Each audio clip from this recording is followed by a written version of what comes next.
अरे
Okay, am I audible?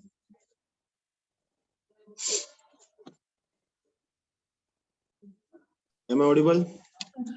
Yes. Okay.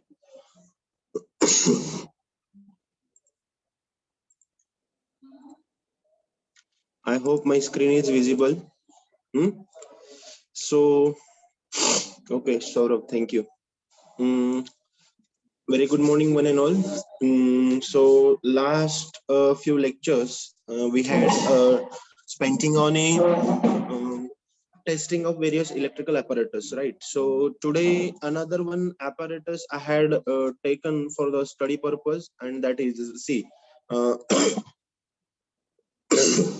recently we had seen testing of insulators, testing of bushings, testing of circuit breakers. Okay, so all that testing parts we had understood. Now we are moving forward towards the testing of cables as well as testing of transformers. So what kind of testings are necessary on a cables that are important? What kind of testings that are necessary for the transformer? Again, that is important.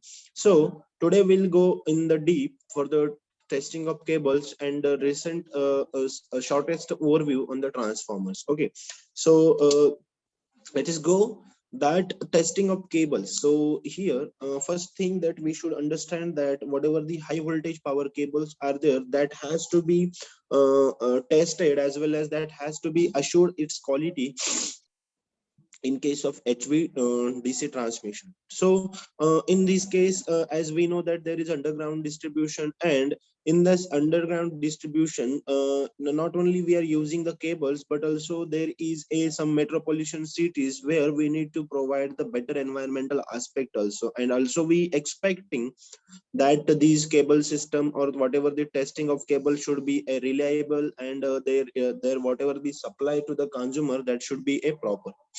Okay, so now while we are thinking about the testing of cables, then which kind of cable, or whenever we are taking a sample, so how this sample of cable we should select? So first thing, that cable sample we need to select carefully, because we are taking that for the performing various tests, especially electrical test on these cable. So important thing that we need to select, or we need to make some preparations for the selection of cables. So um, it is very important thing that we should avoid any excessive leakage currents and whatever the end flashovers that are occurring on the cables, that we should avoid. So whenever we are doing a testing, at that time, if suppose we have taken a bad electrical cable, then it may give us a wrong information regarding the cable or regarding the quality of cable. So we have to take care of that. And whatever the, now you will have a question that, sir, how much the sample of the electrical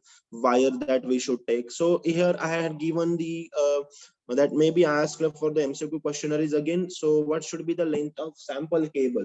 So it should be around 50 centimeters to the 10 meter. So that should be the sample which is required for the testing of cables. So whatever the terminations that may be, as we know that there is a shielding, there is a armoring in a cable. So in every stress,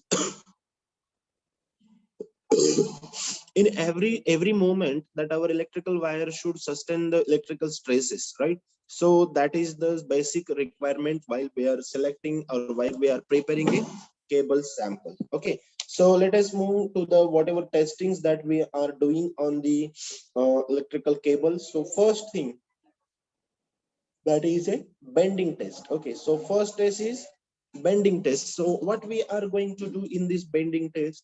So bending test is majorly used, or this is used for the voltage test.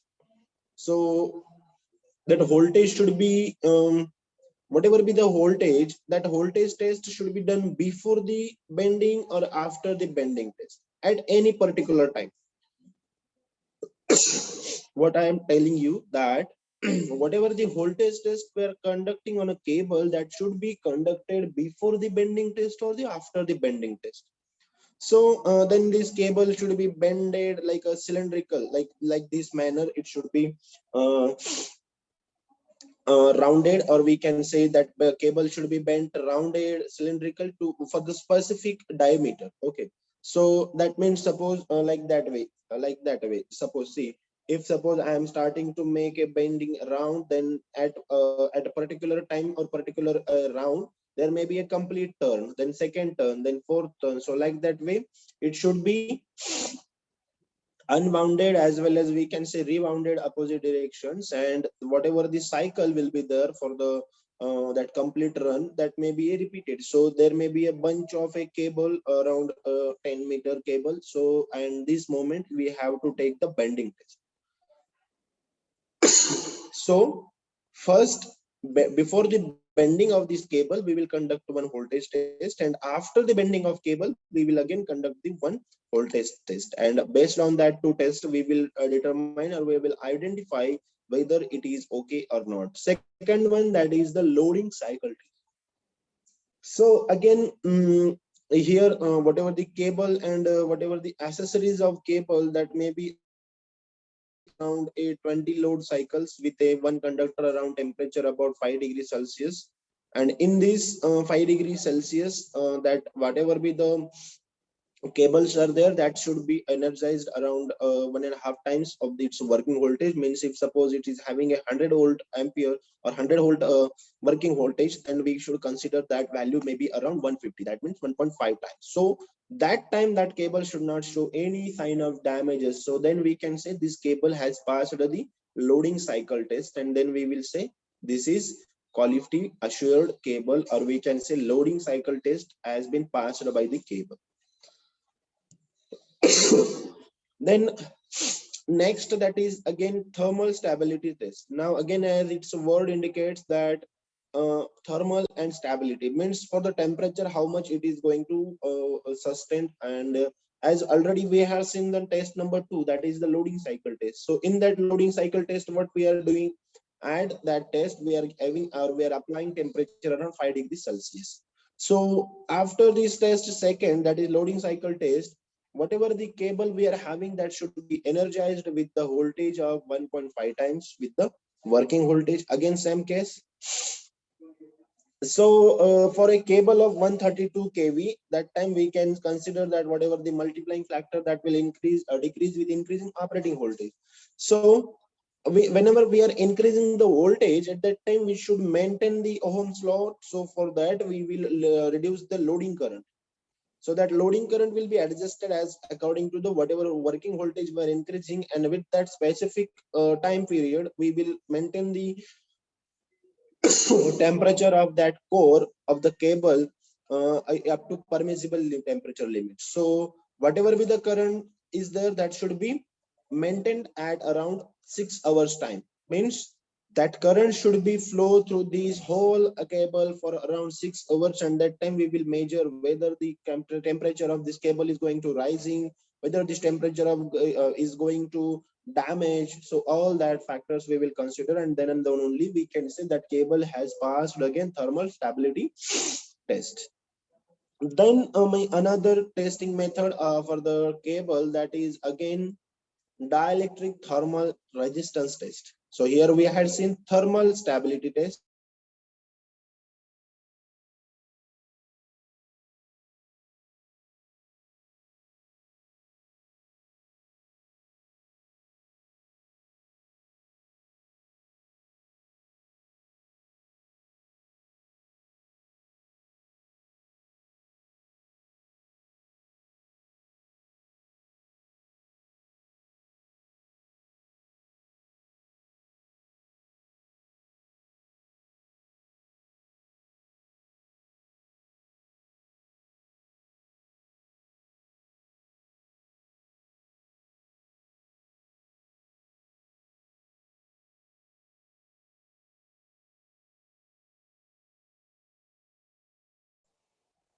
Okay, so whatever be the value that we should.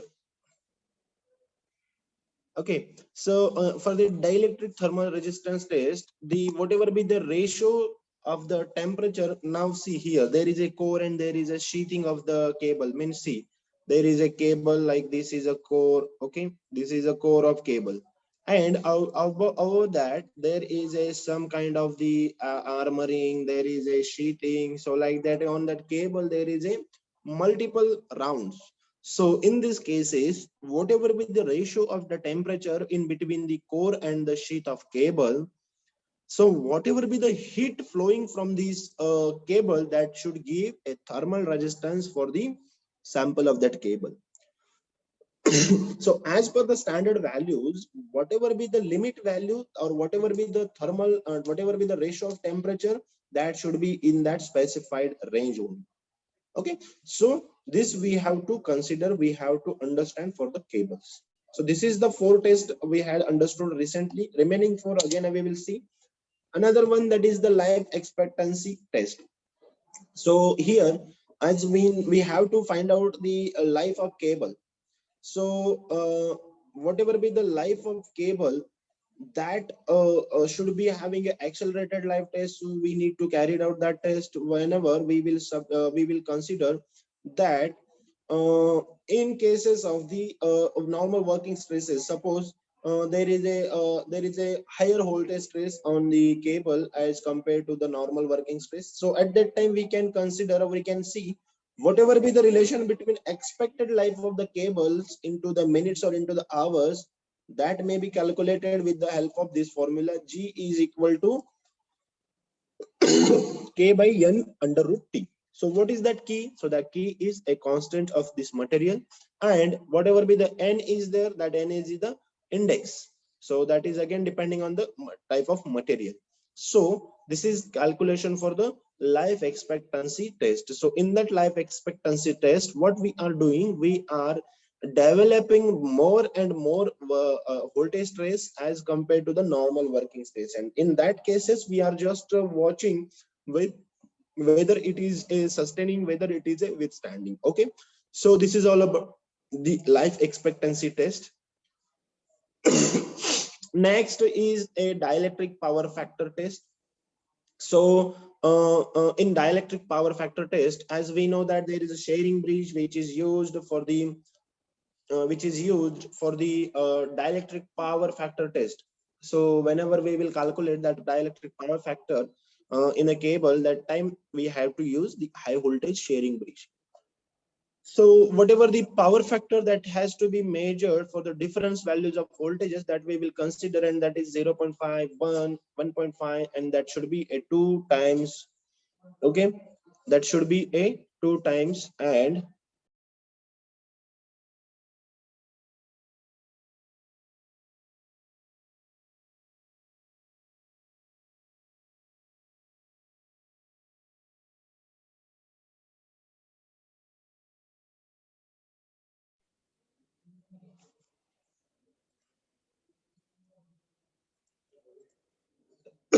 okay, so that should be around 0.5, 1.5, and 2 times the rated operating voltage.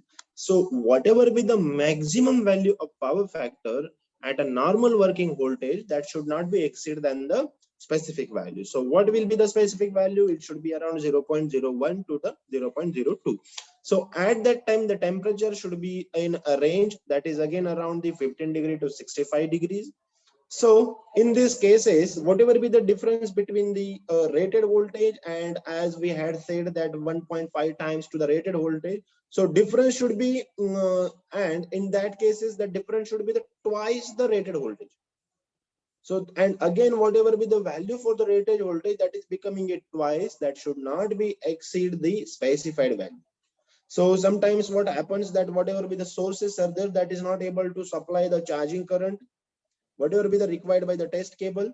So in such cases, whatever be the chokes we are connected in case of the testing of the cable, that should helping for the situation as per whatever the temperature is rising, whatever be the rated voltage is rising, whatever be the working voltage is again getting a twice or 3 times than time, that time this whatever be the choke is there, that is going to control the cable, or whatever be the situation is there, that will handle carefully. The next seventh test is again about the power frequency withstand voltage test. So in that test, whatever be the cables are there, that cables are tested for the frequency as per the AC. In case of the AC, there is a frequency, and for the another DC voltages. So that cables are tested. Whenever we are manufacturing the cable, at that time, very high voltage were passing through these. So that time, whatever be the high voltage test is there, that is already carried out, and then again rated voltage that we will apply to check the continuity of the cable. So continuity is a very important thing. So in this continuity again, that case come into subject of the routine test, and in such cases what we will do, we will apply the 2.5 times of the working voltage for at least 10 minutes. So in this 10 minutes, we will consider that without damaging the insulation of these, whatever be the cable is there, we will take care that whatever voltage we are applying, that may not damage the insulation of cable. So we are taking just it for the continuation purpose. So high voltage DC as around 1.8 times as per the rated DC voltage. So it may have a negative polarity, and we'll keep it for the 30 minutes as well as 15 minutes as well as 1 hour. So that time that cable should withstood the test, and there is, if not any insulation failure will be there, so at that moment our cable should has to withstood for the testing, and that time we can say the cable is passing the power frequency withstand voltage test. So this is again very simple test method for the cable. Okay. Eighth test, and that is the second last test for the cable, and that is the impulse withstand voltage test. Okay. So in that impulse withstand voltage test,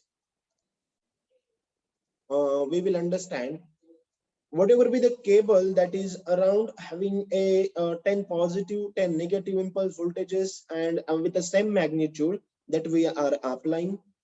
So whatever be the cable is there, that should withstand for the 5 applications, and that should take care that there should not be any kind of damages. So once we will implement this impulse test and the whatever the power frequency of the dielectric power factor test that already carried out, so then there should be not in there should not be a failure due to the impulse test. Then we can say after the 10 positive 10 negative impulse voltages test, or strokes of the impulse voltages, still our cable is standing over there. So then we can say my cable has passed impulse withstand voltage test easily. Okay. Then next and last is a partial discharge test. So this is again very simple method. It is up to here only. Okay. So that partial discharge method means what? It is very important because it is showing the expected life of the cable, and where it is having a fault. Means suppose that test whatever the required, if suppose this is a cable point and at that time I am taking a partial discharge, it is means a leakage. So where there is a leakage in a cable, that we should identify. So at particular location it is showing a fault. So that is for that, that is why this partial discharge test is important test. Okay. So now as per the discussion we had carried over here, in cases of the cable, if suppose high voltage is there and if there is any void in the cable, so means suppose there is a void, then there's that may get a breakdown, and due to breakdown there may be a discharge. So that discharge, what will happen if there is a discharge in a cable? So that means your voltage will suddenly goes down. That means voltage dip will be there in form of impulse. Means suppose see my normal voltage is like that way, and if suppose my cable is breaked down, that means there is a more discharge. So my voltage will suddenly goes down. Suddenly it will goes to down. So that time this is called as a discharge plus. That will be known as a discharge plus. And whenever it is getting back, at that time it is known as a normal plus. So this all normal and discharge pulses that may be measured through the oscilloscope, and whatever be the distance that will be around from the void or where its breakdown happened to the end of cable, that whatever be the shape of pulses that is around, again depends on the nature and its intensity of whatever the discharge is there. So in another language, I will tell you one example. If suppose there is a one pipe which is carrying a water, okay, this is a pipe, this is a carrying a water. So normally it is carrying water, and what happened, there is a problem. So here that pipe getting broken, and this whole water will comes to down. So whatever water coming through this way, that will goes to down, that will decrease. Why? Because due to the pressure, that whole water will goes to this side. And if suppose I have doing a maintenance here, and I'll completely clean that thing, then again this water will go back to this side, and then again pressure of this will come to normal level. So this is the simple example you should understand. Okay, so like that way your partial discharge will take place. So in cases of the cable, as I already told you, if suppose breakdown happening, discharging the cables or whatever the potential is there, that time there is a spike, that time there is an impulse, and that can be measured in a oscilloscope. And whatever be the distance of these locations, so from the void to the end of the cable, so there may be again a shape of pulses that will give the intensity as well as nature of this discharge. So in such cases, whenever we need to scan the cable at against whatever be the imperfections over there, so that time you have to pass this cable to through the tube insulating material, and that should be filled with a distilled water.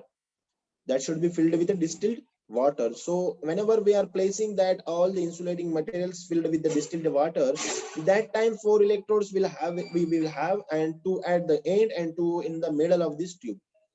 So whatever the middle of these electrodes, that will be located in stipulated distances, and these all the uh, energized with the high electrode. So if a discharge is seen on an oscilloscope, at that time we can say this cable is defective. But if this discharge is not seen on the oscilloscope, then we can say there is a no any kind of discharge in a cable, and this cable is perfect for the use. Then what will be the second? So this is all about again the testing of the cables. Okay. So still now we'll move towards the basic overview about the testing of a power transformer. So power transformer means whatever the transformers that are being used in a substations, that are being used in a high voltage substation. So in that cases, the transformer is the most important device in a electrical substations, or we can say in electrical substations, the transformer play a very crucial role. So if suppose at the time of design, if suppose we have not designed the transformer properly, and in then due to the unsuitability, there may be a failure, and they may cause a lengthy and costly damages. So therefore, it is very important that we should take care while we are designing the power transformer. At that time, we have to consider the factors like insulation, factors like withstanding transient voltages, then factors like a switching surges, factors like a lightning strokes. So like that way, all the high voltage testing of transformer should be done. And whatever the tests are there, like a temperature rise test, whatever by the short circuit test, open circuit test, that are to be carried out. But here in case of this high voltage laboratory, we are not conducting the short circuit, open circuit. So this already short circuit test, open circuit test we had conducted in a machine tool laboratory, right? But in case of the high voltage laboratory, we will understand about the whatever be the temperature rise, routine test, type test, all that test we will understand. Okay. So first test that we will understand here, that is the partial discharge test. So these partial discharge test that should be carried out on the windings of a transformer. So as we know that there is a transformer, and whatever be the windings are there. So if suppose there is any kind of the discharge, and that kind of discharge we need to identify, that time we will carry this test on the winding. So as we know that winding will carry the current. So if suppose there is a discharge, then whatever be the carrying current or whatever the potential will be there, that will be the less. Okay. So then this transformer that should be connected to the test specimen, and we can say as already also we had gone through the transformers test. So whatever be the measurements are there that we need to take care at the terminals of the transformer, so that has to be estimated around the measured charge, which will be around 10 raised to 4 picocoulombs, and whatever be the discharge magnitude, that has to be considered very dangerous. So then again, this is more important thing, that transformer installation should be very properly designed whenever we will considering the factor like a discharge measurement. So at that time we will understand whatever be the transformer installation will be there, that should not be or that should be less than the value of 10 raised to 4 picocoulomb. So which is the apparent measured charge. So below this charge, that our value should be available. Okay. And the last important thing that we are understanding today, that is the impulse testing of a transformer. So once we will complete this impulse testing, will stop today. So in case of the power transformer, the impulse level of a transformer, that has to be determined by the breakdown test. So means, if suppose my breakdown voltage of a due to the minor insulations, that is in between turns and a winding. So if suppose my breakdown voltage of the major insulation, that means our windings and a tank. See, this is my transformer. So here is my winding. Okay. In that cases, there is my winding. Okay. So like that way, my winding should be there. So in that winding, so there is a number of turns and there is a winding. So there is again insulation. So this is the minor insulation, but this is the tank and this is the winding. So the whatever insulation is there, that is the major insulation. Okay, you just keep difference between these two in your mind. So whatever be the flash over voltage of its bushings, or we can say the combination of all the voltages, that impulse characteristic of the internal insulation of a transformer, that should not be different, or we can say that should be different from the flashover in between the major two aspects like a minor insulation and major insulation. So first thing, that the whatever impulse ratio of the transformer insulation, that should be higher. So it should be around 2.1 to 2.2. Then the bushings, where bushings having a 1.5 for bushings and insulators. So this is the first thing, that whatever be the impulse ratio for the transformer insulation, that should be very high. It is around 2.2 to 2.2, and that should be a that of a bushings, which is having around 1.5 of a bushing and an insulator. So another second thing, that is the impulse breakdown of a transformer insulation in a practical consideration, that is a constant, and it is a constant, and it is having an independent time of application like a impulse voltage. So here a figure, that figure having a 3 microseconds the flashover. See here. So there is a major insulation and minor insulation, there is a difference. So here you can see from this level to this and from this level to this. So you can consider that there is a major and there is a minor. So from this level, we can say 0.5, it taking time how much? Around 2.5 seconds to meet with the normal level. But in case of this, from 1, for the minor insulation, it is taking only 2 seconds. But for the major, it is taking a 2.5 seconds. So whatever be the voltage trace, that is between the turns of the same winding and the between different winding of the transformer, that is again depending upon the stiffness of the surge wave front. So this is all about the transformers, power transformers testing, that is impulse testing, and uh, again about the partial discharge test. Okay, so if there are any questions, please let me know. Is there any questions?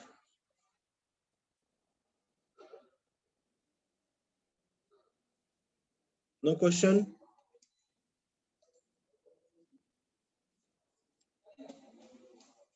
Okay, fine. Just hold for 5 minutes. I am just sharing assignment questions with you. So you can write these questions for the submission part.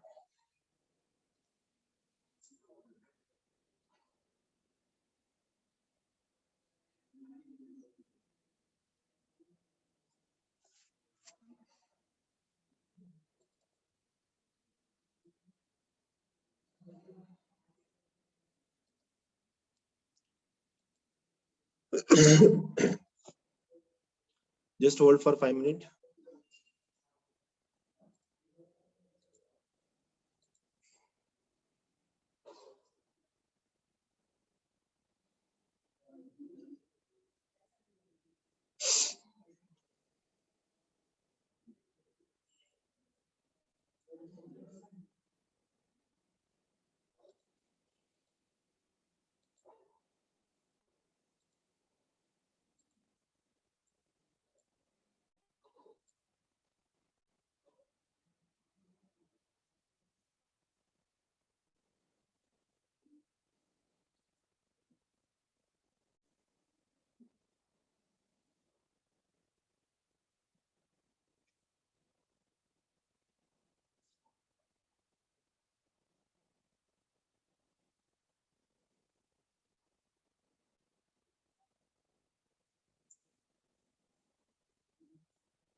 Okay, I think already 2 tutorials already we had completed, right?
Okay, you just take me let me take attendance आणि